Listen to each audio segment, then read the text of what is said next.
Muito bem, eu falo com Miguel Torres, nos Sindicatos Metalúrgicos de São Paulo, aqui no centro da capital, e o nosso assunto é o Ministério do Trabalho. O Lindolfo Collor, que tinha sido colega do Getúlio na Faculdade de Direito, foi o primeiro ministro do Trabalho. Na época era ministro do Trabalho, Indústria e Comércio. E ele dizia o seguinte: o Ministério do Trabalho foi o Ministério da Revolução, ou seja, da Revolução de 30, que quebrou aquela hegemonia da política do café com leite e colocou um grupo novo, avançado, nacionalista no poder.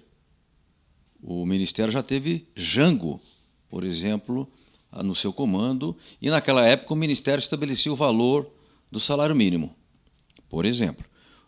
De décadas para cá, a pasta vem sendo esvaziada. Miguel, como é que o movimento sindical pode fazer e deve fazer para ajudar a valorizar e retomar o papel histórico do Ministério do Trabalho? Francisco, você tem razão. O Ministério do Trabalho hoje não atende às necessidades dos trabalhadores. Eu acho que isso é um papel que teria que ser revisto e o movimento sindical tem que fazer essa reflexão, ajudar a resgatar o papel que o Ministério do Trabalho tem e nasceu para isso, né? O papel importante, não só da mediação, né, do trabalhador e empresário, mas sim de fazer propostas para melhorar as condições de vida e trabalho de toda a população brasileira. E, infelizmente, você bem disse, está sendo esvaziado nas últimas décadas. O Ministério do Trabalho que é um dos símbolos do trabalhismo. E hoje nós vamos ver que quem era para ser guardião do trabalhismo está jogando contra o trabalhismo, né? Então, infelizmente, a gente tem que resgatar o Ministério do Trabalho, que tem o seu papel, tem a sua história, e eu acho que para o trabalhador é imprescindível esse resgate. Ô Miguel, você não acha que o movimento sindical, tomado pelas demandas cotidianas, que tem muita coisa para fazer, não acabou deixando um pouco de lado essa preocupação? Eu acho que se acomodou, acho que o movimento sindical se acomodou o Ministério tinha um trabalho razoável, a política entrou um pouco no meio disso, e o movimento sindical se acomodou, deixou para lá e começou a tentar resolver as coisas diretamente na base, que é importante, isso é legítimo, mas esqueceu dessa mediação, dessa proteção e obrigação que o Ministério do Trabalho tinha, né? Vou dar um exemplo aqui para vocês. Um órgão super importante, talvez dos mais qualificados que nós temos, que é a Fundacentro.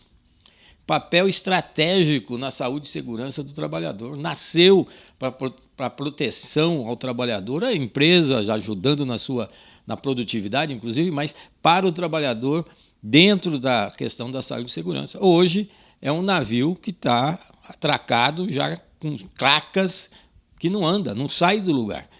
E um corpo técnico fantástico ainda tem lá, né? Então é uma coisa que a gente vê que esse olhar de esvaziamento do Ministério do Trabalho é o que leva.